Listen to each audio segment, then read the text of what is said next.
There is a hidden history that's been deliberately obfuscated from the peoples of the world, and that's why I am on the trail of a Nephilim.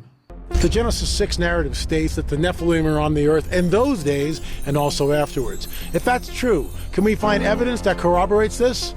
I'm L.A. Marzulli. Join me as we go on the trail of a Nephilim.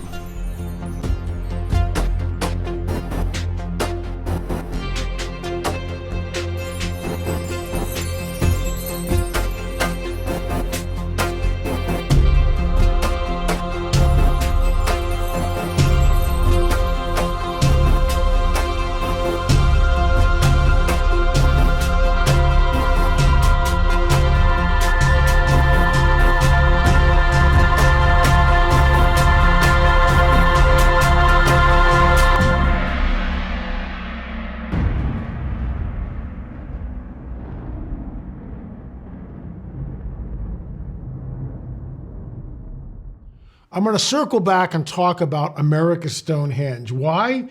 There's the iconic picture of the summer solstice sunrise right over the summer solstice standing stone. That site is a 4,000-year-old site. How do we know this? This stone here is called the Baal stone. All right. And that inscription says to Baal of the Canaanites in dedication. I'm not making this stuff up. Remember, America's Stonehenge is in New Hampshire.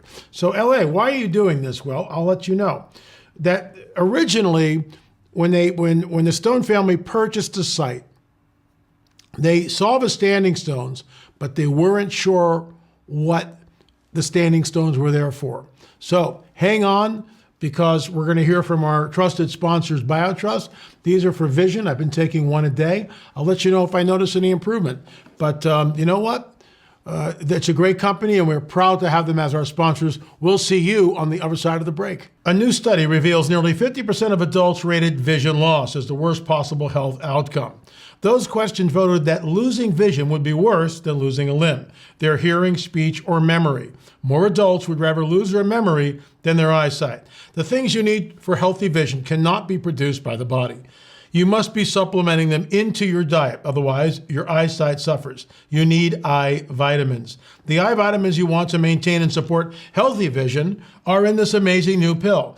This incredible product helps protect the eyes against dangerous blue light emitted from iPhones or computer screens while simultaneously supporting visual contrast, eye processing speed, glare recovery, cognitive function, and more. I'm teaming up with the creators behind these vitamins so you can get your vision strengthened and receive up to 51% off your own order by clicking the link below or by simply going to www.visionwithla.com. Once again, www.visionwithla.com. Folks, order today to get yours delivered to your doorstep. I have a free bottle that they gave me. I will be checking it out and reporting back to you. So you've got the Baal stone, 4,000-year-old site. That stone was found underneath about a foot or two of dirt in a collapsed chamber on the site. I've been to the site numerous times. I know exactly where the stone was found. And when Kelsey Stone, it's in our film, episode 4 and 5 of On the Trail of a Nephilim, America's Stonehenge, and then, of course, the Baal connection, and then the Axis Mundi. So we're going to focus on the Axis Mundi today, and you'll see a clip from the show. I showed this at Prophecy Watchers. Folks,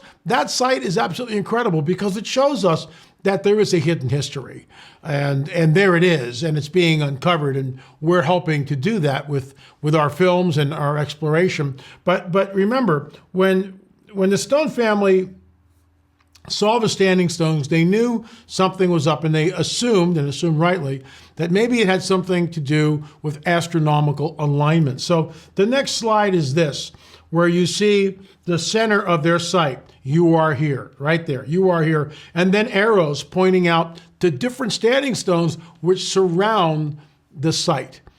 The winter solstice, summer solstice, the equinoxes, all sorts of stuff. It's very complex. Native Americans, First Nation people, did not do this. They didn't. Now they have some sun circles, and I get that. The rocks are very small. We're not talking 3 or 4 ton stones like we see at America's Stonehenge. They did not know about the 18.5-year metonic cycle. America's Stonehenge is built on the 18.5-year metonic cycle. So how does that happen? And I've talked about that in other reports, so I'm not really going to get into it here. But the bottom line is this. When you're standing there and you start to get a sense that, wait a minute, whoever is doing this laid this site out with great care and skilled precision. I mean, it's amazing. And going back to that photograph where the sun is coming up over the summer solstice standing stone, that's incredible, folks. That is incredible. Now, I've never seen that. I've never been there during the solstice. Why am I getting into this? Because the solstice was just 2 days ago. We are now in the longest days of the year, my favorite time of the year, where we've got just daylight, daylight, daylight. Absolutely love it. Thrive on it. So we've talked about this before, but we have a lot of new people coming to this, our shows on YouTube. And so if you are new, please hit the subscribe button right below and subscribe. We're trying to get over 200,000 views before the first of the year. So whoever did this knew about the solstices and the equinoxes. They also knew the entire site is built on the 18.5-year lunar cycle, metonic cycle. They knew that the moon basically was on this 18.5-year track. How did they know that? And we've talked about this numerous times, that in order to calculate that, you got to watch the moon come up, rise and set every single day for 18.5 years, and then you've got to crunch the data. How do you know where you are in the cycle? You don't. You might be jumping in year number 8, or year number 2, or year number 17. You have no idea until you sort it all out. Then you go, oh, we started in 7, here it is again coming back. You wouldn't know that. How would you crunch the data? But I digress as usual. So the clip is Dennis Stone, who's the owner now and the curator of America's Stonehenge. He's in the middle, and Fritz is off to one side, and I'm on the other. And we're discussing this. We're talking about the precision of the stones and the alignments to the equinoxes and solstices. And by the way, most of you know this, but that line going from the center of America's Stonehenge out to the summer solstice standing stone, when you continue it on Google Earth, you wind up splitting the 2 trilithons, Stonehenge, England. That is deliberate, and you cannot do that 4,000 years ago. You have to be triangulating in the air. Who is the prince of the power of the air? Which leads me to another segue. Our mission statement is to expose the deception of the prince of the power of the air and to herald the return of our Lord and Savior, Jesus the Messiah. That's our mission statement, and I think we pretty much do that every day on one of our platforms here. So here's the clip, and I'm going off, and I'm astounded at what I'm seeing, and you can see that in the film. And then I asked Fritz, I said, Fritz, what do you make of this? And Fritz comes up with the title of number 6, the Axis Mundi, the center of the world. Here's the clip, and I'll weigh in on it on the other side. Which is astounding to me, that they tracked this down to, because of the tilt of the earth and everything else, about 1800 BC, which fits the timeline, which you've been told, that the site is about 4,000 years old, plus or minus a couple hundred years. I mean, I get that. It also ties in with our theory that there was a diaspora of giants, and that these giants, the Nephilim, left the Levant. It's incredible that you can't do this. You can't. It's not a coincidence that you line up the summer solstice stone and wind up intersecting the center trilithon at Stonehenge. Okay, that's a coincidence, right? But then you've got Machu Picchu, Sacsayhuaman, you've got Teotihuacan in Mexico, and Chaco Canyon. That becomes astounding because we're looking at thousands of miles of distance between these points. And Fritz, what are your thoughts when you hear that, when you see this? Well, what I never realized, this is the Axis Mundi of the ancient world, that everything is emanating out of this spot right here.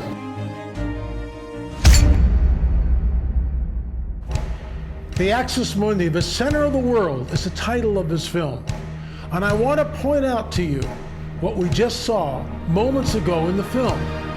Webster defines the Axis Mundi as a line or stem through the Earth's center, connecting its surface to the underworld and the heavens around which the universe revolves. Fritz Zimmermann's finger pointed to the center of America's Stonehenge and called it the Axis Mundi. He did this because from this point, there are direct alignments that connect America's Stonehenge to other sites, specifically Chaco Canyon, Teotihuacan, Machu Picchu, the pyramids on the Canary Islands, and of course, Stonehenge, England. What makes this astonishing is this: the Earth is a globe, and thus there is no straight line running between these sites. Whoever orchestrated these precise alignments that are drawn from the standing stones that are aligned with the solstices and equinoxes at America's Stonehenge knew about the curvature of the Earth. Even more incredible is the fact of the positioning of America's Stonehenge so that the solstices and equinoxes would connect to these other points around the globe. As we have stated, the only way to accomplish this is to know about the curvature of the Earth, as well as applying advanced trigonometry to accomplish the connection. How was this done thousands of years ago? You call it the navel? The Yeah. navel of the Earth? So that is from episode 6, Axis Mundi. What are you waiting for, folks? Go check them out on streaming.lamarzulli.net, streaming.lamarzulli.net, or buy all the DVDs by going to lamarzulli.net. You know, LA, that you're just trying to sell DVDs. Well, yeah, that guy keeps us in the field. When I go back to Oklahoma soon, we will be going to 2 different archaeological sites. So we're constantly on the trail. Saturday, I'm filming a man who had a UFO encounter that I think you'll find absolutely incredible. So we're working here. Hand is on the plow. And your support by buying our DVDs or just downloading them and streaming them helps me do what we're doing here. And I thank you for it in advance. So here's the deal, folks. That site is incredible. And the fact that there's all this connectivity, and we show this in the film. First of all, the site is aligned to the constellation Draco. Now that's the dragon. And that's absolutely deliberate. That's just not by coincidence that the site is aligned to that constellation. It is deliberate. And then we see, and this is why Fritz, of course, calls it the Axis Mundi, because the standing stones and the lines from the center of that henge out to the different standing stones point to Chaco Canyon in New Mexico, Teotihuacan in Mexico, Machu Picchu in Peru, the Canary Islands, the Great Pyramid of Giza, and of course, Stonehenge. That's deliberate. That is not by accident that those things happened. And we know that the Teotihuacanos, that's what they call them, they have no idea who built the largest pyramid in the world, because the base is larger than the Great Pyramid of Giza. It's not as high as Giza, but the base is larger. They call them the Teotihuacanos, city of the gods. They don't know who built it. And the standard fare is, well, they just assimilated into the indigenous population. We don't know that. Just like Chaco Canyon, same thing. It's incredibly enigmatic, all these sites, just like Machu Picchu, lay hidden in the jungles of Peru for thousands of years. For thousands of years. Folks, there is a hidden history that's been deliberately obfuscated from the peoples of the world. And that's why I am on the trail of the Nephilim. Thanks so much for watching. Remember, we'll see you on the air or in the air.